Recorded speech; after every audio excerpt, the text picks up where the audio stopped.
Hello, and welcome to Top Deck. I'm sorry this video is late, but midterms suck.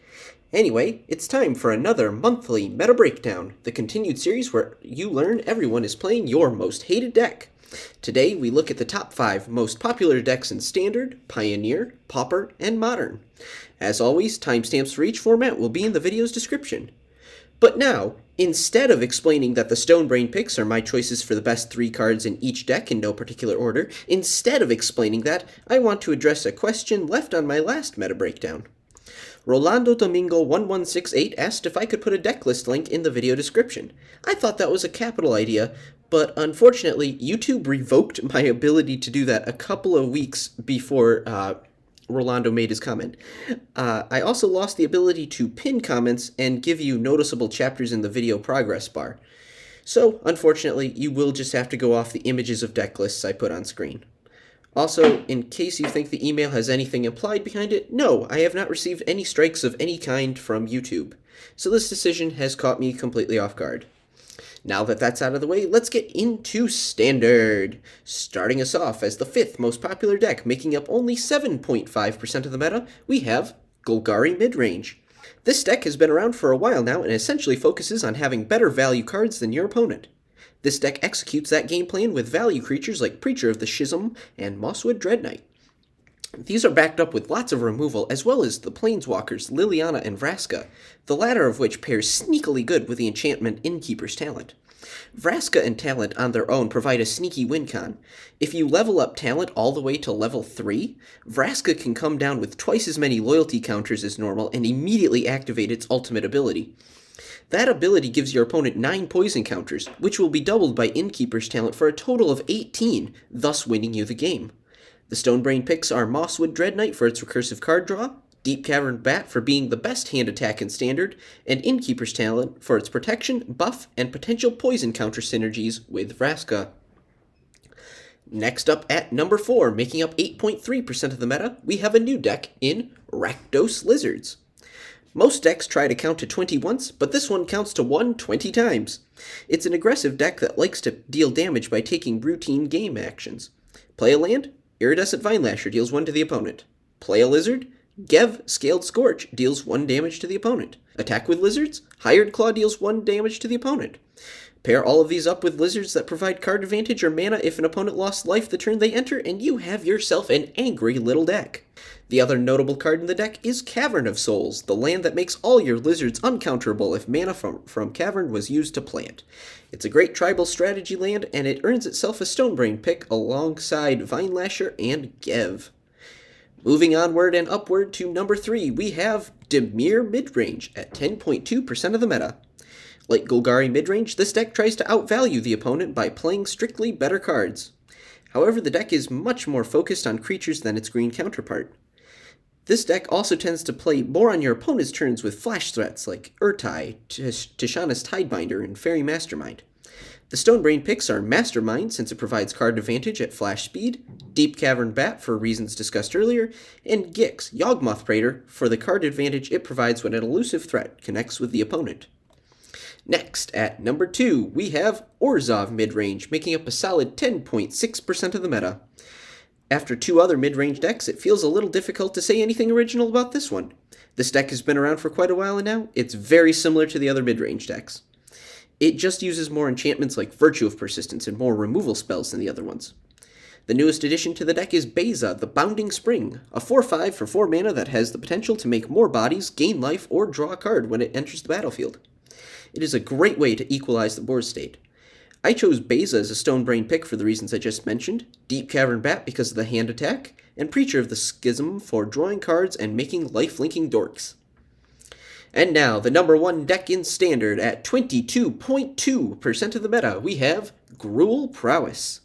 Although, truth be told, this deck is becoming more of a Rakdos build. Anyway, this deck wants to target creatures like Heartfire Hero or Slickshot Show-Off with pump spells to weaken opponents before finishing them off with the Fling effect found on Callous Sellsword. Lately, this deck is also running the new Leyline of Residence as a way to double the pump spells and finish games even quicker. At its most optimal, the deck can kill as early as turn 2. The Stonebrain picks are Slickshot Show-Off and Heartfire Hero because they are preeminent sources of opponent pain, as well as Callous Sellsword. It should be noted that Sellsword is only on there for its adventure half burned together, though. So where does Standard sit in my view? Honestly, I won't pretend to offer a guess about Standard's health. Somehow, we have managed to keep most of the prominent mid-range decks in the format even post-rotation. Standard players, let me know what you think. Is Standard fun? Tell me in the comments. Now, let's move on to a format I feel much better about discussing: Pioneer. Starting us off with the 5th most popular deck in Pioneer at 6.5% of the meta, we have Selesnya Angels. This deck is essentially a high-flying aggro deck that makes life gain a pivotal mechanic. Cards like Righteous Valkyrie give you life whenever an angel or cleric enters the battlefield. If you have at least 27 life, your creatures get +2/+2. Meanwhile, Giada, Font of Hope, adds +1/+1 counters to angels entering the battlefield equal to the number of angels you already control. Add in Collected Company, and this deck gets out of hand very quickly. If facing this deck down, try to end the game very quickly.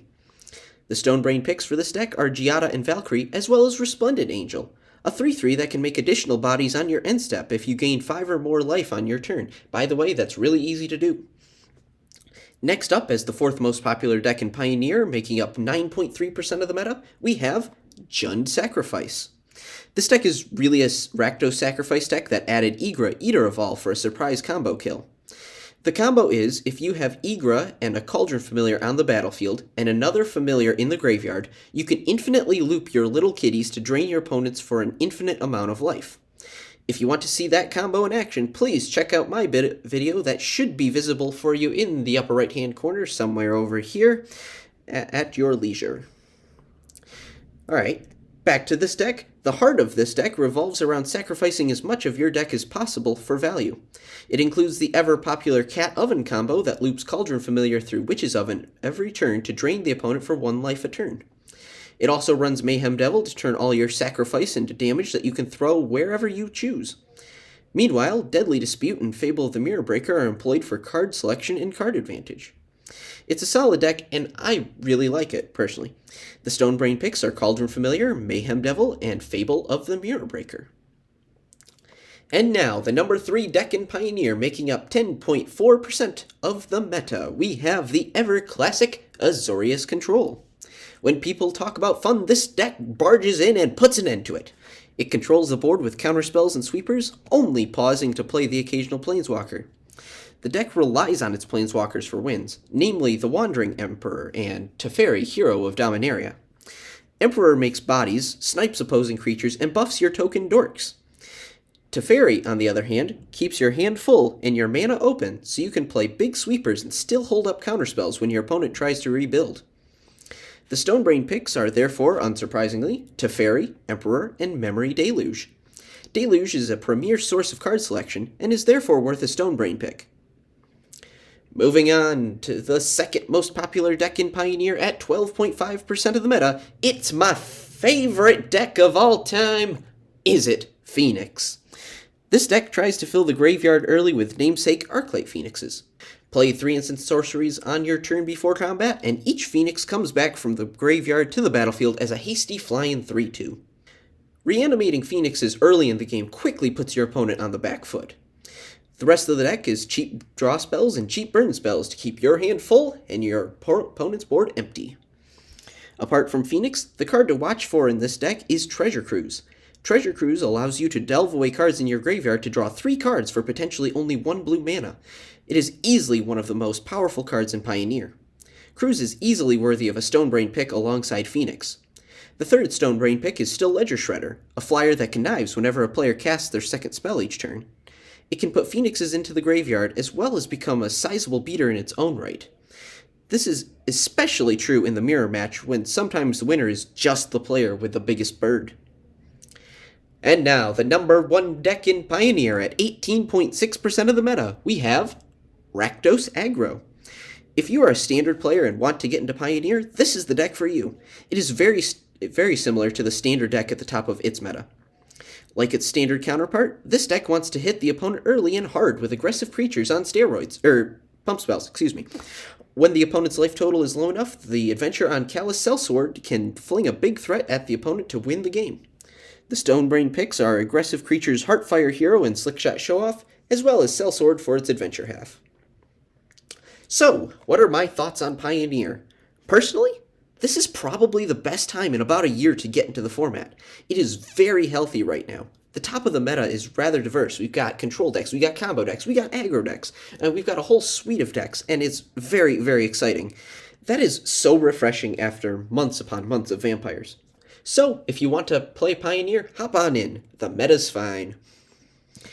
Hey, real quick, I should probably do the YouTube thing of asking you to like and subscribe if you enjoy the content. We are racing towards 100 subscribers, and that's exciting. What is also exciting is that over the next 2 weeks, we will have a channel first. Over the board gameplay. So subscribe so you don't miss it. I'll try my best to not screw the videos up for you. I appreciate everyone who subscribes immensely. Thank you all so much for helping this channel grow. Alright, enough shilling. On to the people's format. Pauper. Not gonna lie, Pauper has not changed at all in the past month, but let's dive in anyway. Starting off as the 5th most popular deck in Pauper, accounting for 9.5% of the meta, we have Mono Blue Delver. This deck specializes in getting out good creatures above rate. The namesake card is Delver of Secrets, a 1/1 that, at the beginning of your upkeep if the top card of your library is an instant or sorcery, it transforms into a flying 3/2. The other big threats in the deck are Cryptic Serpent and Tolarian Terror, 5 toughness snakes that get cheaper for each instant and sorcery you have in your graveyard. The rest of the deck is, unsurprisingly, a lot of instants and sorceries to draw cards, kill threats, and flip Delvers. I chose Brainstorm as a Stonebrain pick because it can really help you find your threats as well as set up the top of your library for Delver. Delver and Terror are my other Stonebrain picks. If you want to see Pioneer Delver gameplay, check out the video that should be somewhere up here in the upper right hand corner. Moving on, we have Gruul Ramp at 9.5% of the meta as the 4th most popular deck in Pauper. I like this deck. It plays mana acceleration early to turbo out big things like Annoyed Altasaur. The mana ramp for this deck comes in the form of Arbor Elf untapping lands enchanted by Wild Growth or Utopia Sprawl. These enchantments give you an extra mana every time you tap the enchanted land, so untapping and retapping one such land can put you far ahead on mana.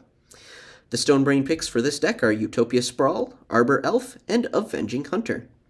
Hunter makes the list because of the initiative mechanic. If you don't know, initiative is a lot like venturing into the dungeon, except you have to go through the Undercity dungeon, and it triggers on your upkeep as well.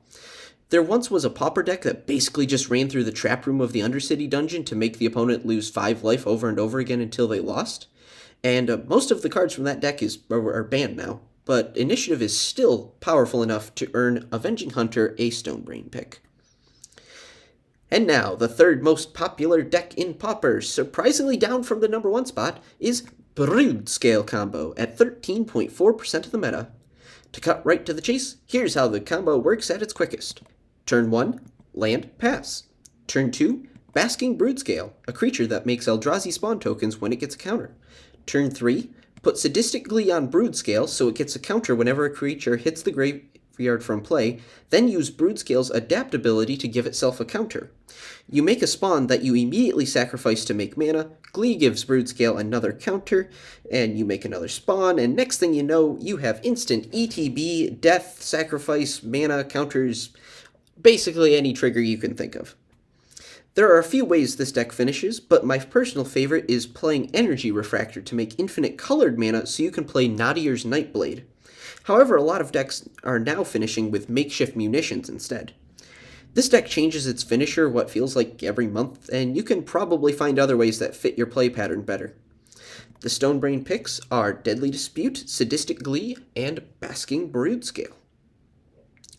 And now, the 2nd most popular deck in Pauper, accounting for 13.5% of the meta, we have Grixis Affinity.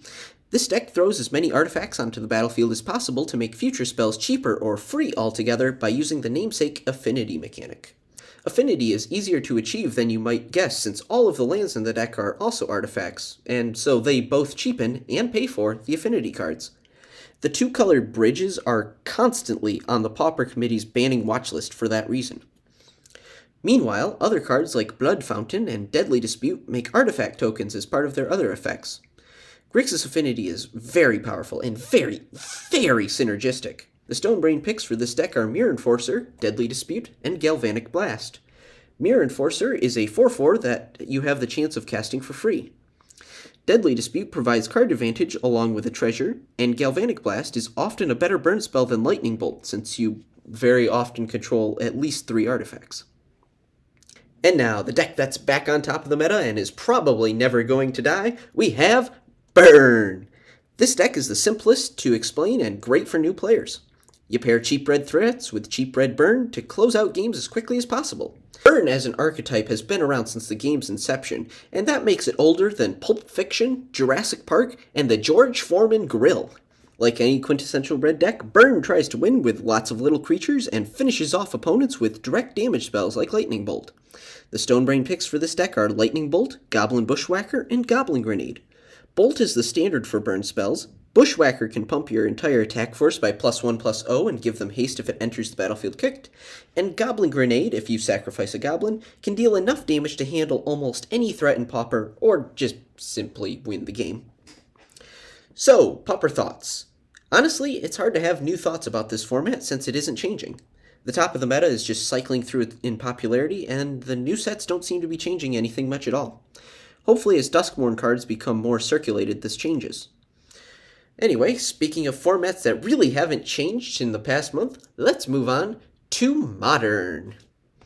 Starting off as the 5th most popular deck in Modern at 5.1% of the meta, we have Jeskai Control. This deck makes good use of the energy mechanic with the removal spell Galvanic Discharge and the board wipe Wrath of the Skies. It aims to control the game with counterspells and removal before winning with Flage, Titan of Fire's Fury. Whenever Flage enters or attacks, it lets you Lightning Helix a target of your choosing. Also, while it is a 6/6, it only stays on the battlefield permanently if it was escaped from the graveyard. The biggest threat apart from Flage is the One Ring. The One Ring is just stupidly powerful. It grants you an extra turn of protection from everything, and it grants you more and more card draw as you use it over and over again. The cards come in exchange for life, but that is a small price to pay, all things considered. It is more than worthy of a Stonebrain pick alongside Flage and Wrath of the Skies. Next up, we have a new and improved Ruby Storm deck, making up 6.1% of the meta.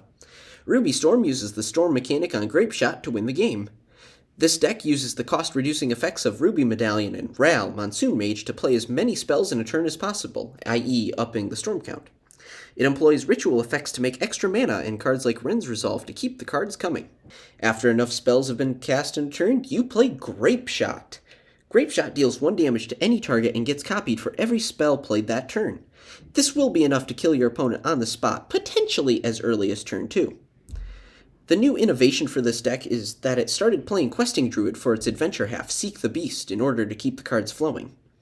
The Stonebrain picks are Ruby Medallion, which I am also using to represent Ral, Desperate Ritual, and Questing Druid for reasons just discussed.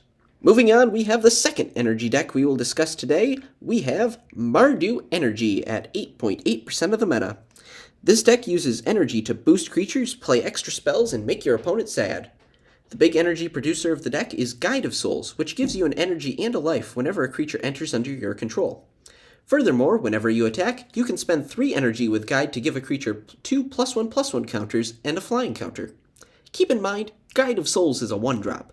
But so is Ocelot Pride, a first striking lifelinker that creates a token cat at your end step if you gain life that turn. Ocelot Pride then creates an additional token for each token that entered the battlefield this turn if you have 10 or more permanents. Again, that's a 1-drop. The 2-drops are just as strong. These are headlined by Amped Raptor and Najani, Nakato Pariah. Amped Raptor gives you 2 energy on ETB, and then allows you to exile cards from the top of your deck if you cast it from your hand. You exile cards until you hit a non-land card and have the opportunity to play it by spending an amount of energy equal to its mana cost. Meanwhile, Ajani comes down and makes a cat token. Whenever a cat dies, you can flip Ajani over into its Planeswalker backside that can almost wrath your opponent's board. That's not even mentioning Orcish Bowmasters, one of the best cards in recent memory, also being in this deck. This deck is full of powerful cards, but the Stonebrain picks are Bowmasters, Guide of Souls, and Ocelot Pride. And now, the number 2 deck in the meta, we have Dimir Murktide, making up 9.4% of the modern meta. Like Is It Phoenix and Pioneer, the goal is to put a bunch of cards in the graveyard early, including hopefully some instants and sorceries. That way, you can delve cards out of the graveyard to cast Murktide Regent cheaply. Regent comes in with a +1/+1 counter for each instant or sorcery it delved away, so it can be a pretty big beater for only 2 mana.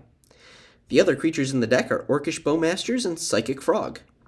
Bowmasters has just simply warped the modern format with its ability to pick off 1 toughness creatures and punish card draw. Psychic Frog, on the other hand, rewards you for having cards in hand. For 2 mana, Frog has the ability to discard cards to it to give it +1/+1 counters. This makes combat math difficult. You can also just exile some cards out of the graveyard to give Psychic Frog flying until ending of turn if you wanted to as well. The rest of the deck is full of spells that enable your creatures and control the opponent's board, so the Stonebrain picks are Murktide Regent, Psychic Frog, and Orcish Bowmasters. And now, we come to the top spot in Modern, the very final deck of this video. It's the 3rd and final installment of the Energy Deck Saga, and it's a lot like the last one. It just dropped all the black cards. It's Boros Energy, and I once again have very little to say about it after discussing Mardu Energy. The only card you should be aware of that isn't in the Mardu version is Ragavan, a card that everyone hated until Bowmasters came to town. If Ragavan connects with your opponent, you get a treasure and the ability to cast the top card of your opponent's deck.